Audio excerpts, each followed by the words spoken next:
Point numéro 2 que j'ai appris en étant enceinte. Il y a beaucoup de gens qui pensent qu'on peut pas s'entraîner en étant enceinte. Et normalement faux, à moins que vous ayez une condition spécifique qu'évidemment je vous réfère à votre professionnel de la santé. Je pense selon ma condition, selon ce que moi j'ai vu dans la Bible Naître et Grandir, c'est sûr que je me fie beaucoup à ça.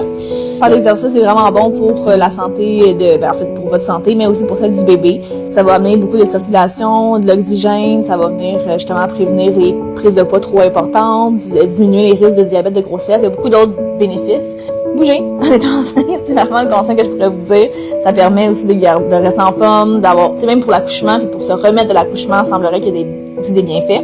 C'est sûr que de ce que j'ai vu, on conseille de pas commencer un nouveau sport de ce que vous avez fait dans le passé.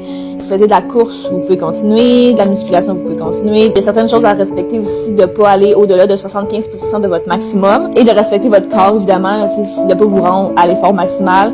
Puis les charges, c'est sûr que je vous conseille de vous informer au niveau des charges. Moi, je prends pas plus que 10 livres environ. C'est sûr que si vous entraînez, exemple, vous faites du crossfit, peut-être diminuer vos charges. C'est sûr que tout ce qui a impact serait à limiter, avec les autres, mettons du football, du hockey, du deck hockey, tout ça, ça pourrait être à éviter le risque de collision avec des gens. Sinon, en général, bouger, c'est super bon, aller marcher, faire du yoga, de la natation, tout ça, c'est vraiment super bon pour vous et votre bébé. Vous me direz si vous aviez un peu cette pensée-là que faire l'exercice n'était pas bon. Puis je vous retrouve pour une autre capsule bientôt.